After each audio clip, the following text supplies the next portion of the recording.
Love it. Love it. Super cool. Great stuff. We're having an awesome time tonight.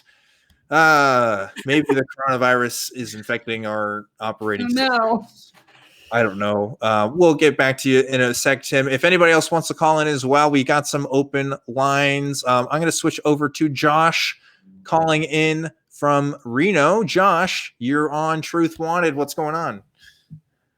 Hey, man. I was listening to the podcast here, and I was wondering, isn't your religion sort of just like a mantra? Like, couldn't I get the desired effect you get from your religion by just looking in the mirror and saying, I want a car 100 times, and then just call it a day? Great question. I mean, yeah, you could test it out. You could try that. I mean, personally, chanting works for me. Like I've been chanting now for 9 years. So there's something that's bringing me back to this practice over and over again. I mean, I've also tried those mantras where you say things to yourself in the mirror, but this is the one that actually sticks with me and really helps me. So, I mean, you could go a week and try chanting, and then you could go another week and try saying that mantra to yourself in the mirror and see what happens. Like, that's up to you, But I think it's more than just that. It's more than just like, I know I keep bringing up that example of asking for a car, but it's more than just that. So, I think that mantra. What else is it? You've talked about that a lot, but what else is it? What am I missing?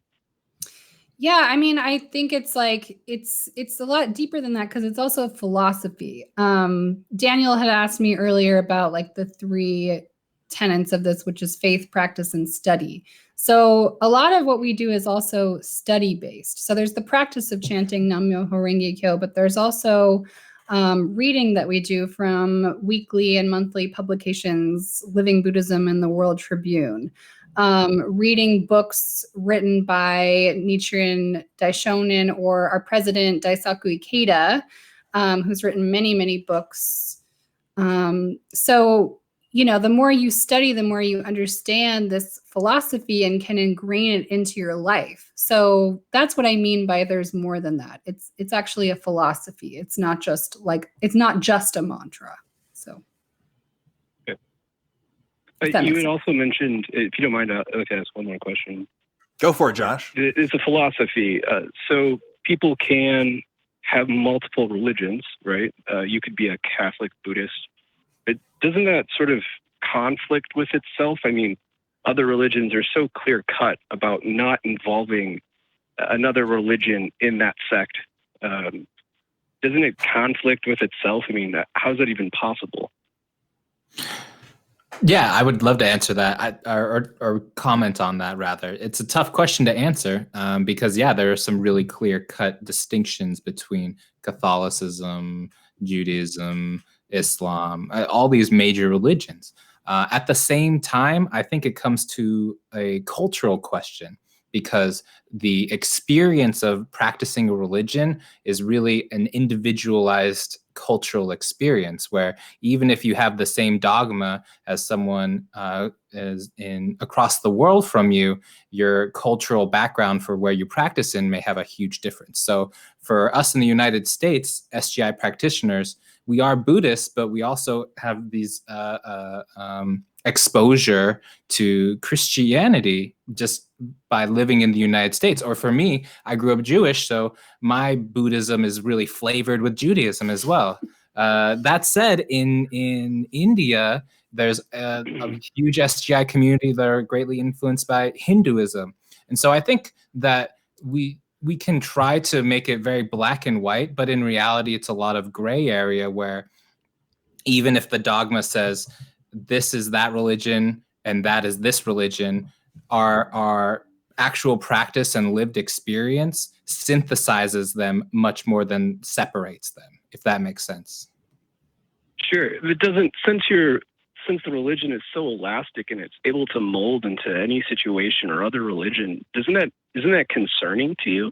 Like, aren't you concerned that a religion like that could be so elastic and take so many different forms? I mean, I'm not trying to fit you in a box or anything, but I don't know. It seems very confusing to me. I don't understand how someone could believe it. I guess I'm confused. Yeah, I mean, there's definitely. I mean, how do you arrive to that?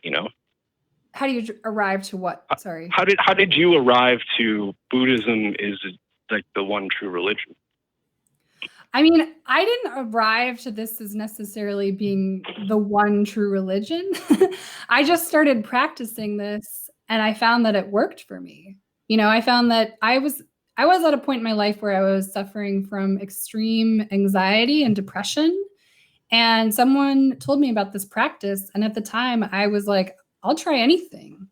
And so I started chanting and I started feeling better. I don't know if I would have even been open-minded to trying this if I hadn't been at that place in my life. All I can tell you is that some people try this practice and it doesn't work for them. Some people try this practice and it works for them so much better than any other religious or non-religious practice that they've had. So it's completely individual, I think what is kind of coming up here in some of these questions is like the fundamental question of like, what is a religion, right?